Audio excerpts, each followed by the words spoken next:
Are you still planning to vote on the tax cut 2.0? Yes. In September, or is it going to be? Yeah. Yeah. Yes, we are. In September. Yes. Floor vote. Correct. I think that he said yes about 4 times here. House Speaker Paul Ryan confident about a second round of tax cuts as Republican leaders prepare to hold a floor vote this month. So can they get it done before the election? Here now is Congressman Tom Rice, member of the Tax Writing House Ways and Means Committee. And actually, there are 2 things that are going on here. One is to provide more tax cuts, and the other is to make the tax cuts that we already passed permanent, and in some cases last beyond 2025 when they're due to expire. How goes it? It goes well. I mean, the case is easy to make with the results of the Tax Act that we passed in December. I mean, the economy is booming. Consumer confidence is at decades highs.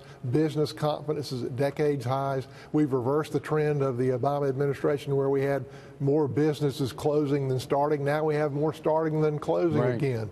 Right. I mean, we just had a 49-year low in unemployment claims.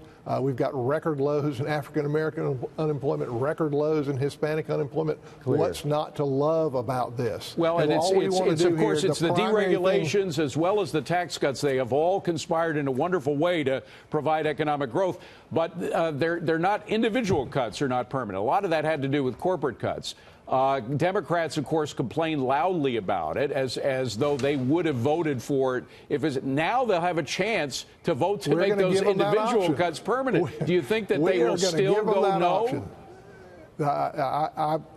We will test them. It will pass the House. The question is in the Senate. But no, I'm very excited about this possibility. It'll give certainty to individuals in terms of how they make their financial planning and investments. It'll give certainty to pass-through entities. So these are very important. You know, pass-through entities, small businesses, employ most of the people in the country. Now, will you keep, forgive me, but we don't have much time, will you keep the $10,000 cap on interest on deductions for state and local taxes? A lot of Republicans from some high tax states like New York and California have problems with that.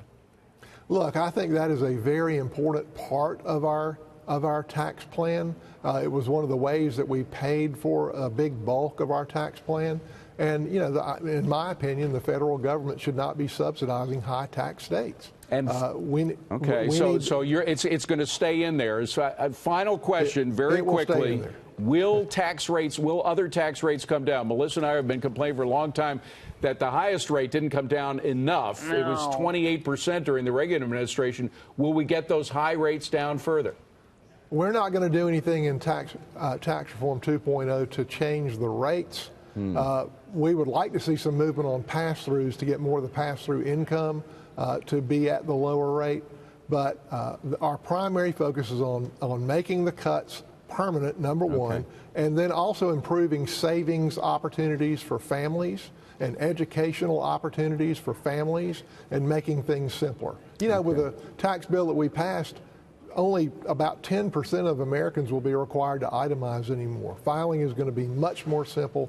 The good news just keeps coming. And if we can get a win on trade with this NAFTA, it looks like Mexico's, the agreement is almost ready to ink.